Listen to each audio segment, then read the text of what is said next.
police brutality in the United States is a major problem, and major problems call for major solutions.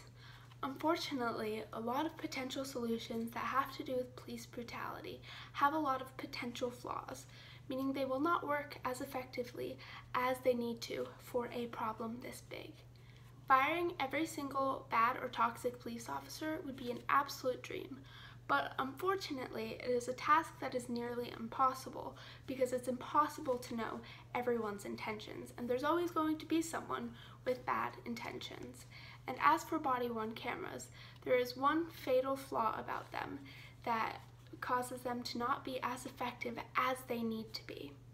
Cami Simmons, in the article Body-Mounted Police Cameras, a primer on accountability versus privacy, states, critiques are right to be concerned that if adequate internal regulations are not in place,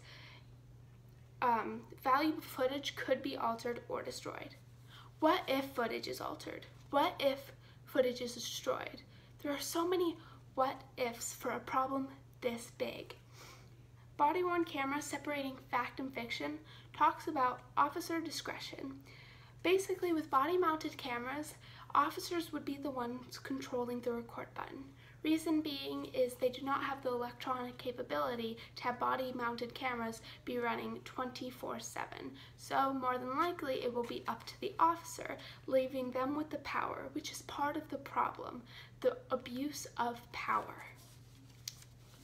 And that is why there is a better, more effective alternative, and that is dashboard cameras. In that same article, Body-Worn Cameras Separating Fact and Fiction, it talks about dashboard cameras. Dashboard cameras with the police are often hooked up to something.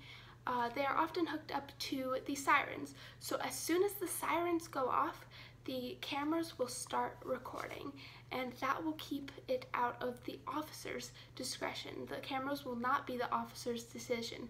It will record as soon as the sirens go off. It'll be easier to find out who the bad officers are because there will be more consistent evidence. And of course, all bad officers should be fired, but as explained before, it's nearly impossible to figure out every single bad one, and that's why there needs to be an alternative training method. So in England, they have a much different way of training their force.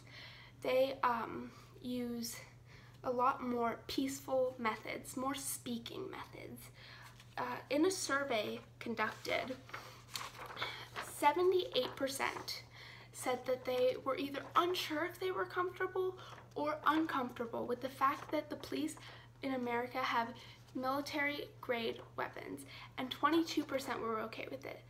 The fact that the majority was either not okay with it or not sure if they were okay with it is not okay. PRI did an interview with Sir Peter Fay, and he talked about the training methods they use.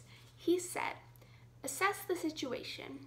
You give yourself options, and it starts from a position, always, that the best weapon is their mouth. They use much more methods of peace. They do not as often carry around firearms as we do in the US. Not all officers there have it, and it has worked for them, and so it can work for us. In the article, The Effect of Police Body-Worn Cameras on Use of Force in Citizens, Complaints Against the Police, a randomized controlled trial, states, police use of force continues to be a major source of international concern. It is a major concern, and too many people are dying for no good reason. It needs to be under control. There are a lot of things that would work, a lot of solutions that would work. There are a lot of solutions that would not work. And that is why we need to assess the situation, assess the facts, so we can finally find the solution to this terrible, terrible problem. And when we do, there will be plenty of benefits.